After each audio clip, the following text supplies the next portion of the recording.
Saturday, May 2nd, 2020, mixed messages.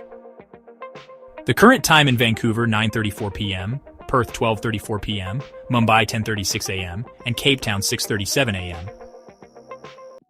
Here are the latest numbers from Worldometer.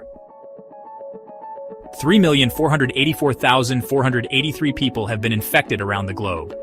244,780 have died from the disease.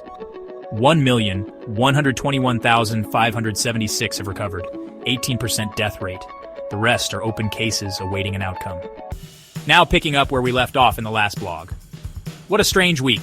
Learned that scientists in Israel are testing CBD to fight the coronavirus. This move gets President Trump off the hook for making any comment about CBD or hemp.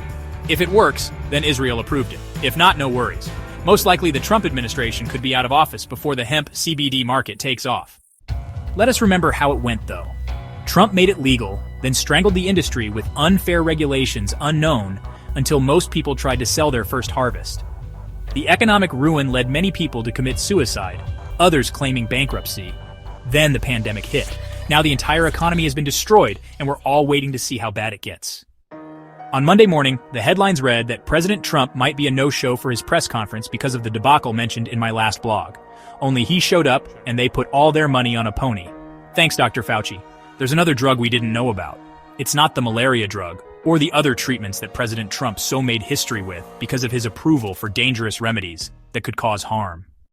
So this new drug cuts down on the recovery time for people with COVID-19 in a clinical trial, to the delight of CNN and the Democrats. It's also produced by a big pharmaceutical company that makes everyone in charge happy. They can all stay rich giving money to each other. If it works, or if it doesn't work, these people are keeping the money circulating among themselves. It's a lot of money, and it's all being put into Operation Warp Speed with gusto. Never mind that there already seems to be a cure that only people close to power know about.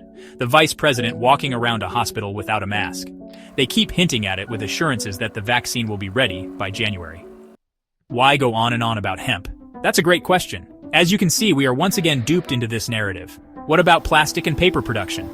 The environment a breeding ground for new aggressive viruses. What about the American farmer struggling to get workers to plow the fields? They must come from foreign countries. Americans like to farm if hemp's involved. What about small business that the federal government has gone bankrupt to protect? There are lots of small hemp businesses that the federal government put out of business right before this began.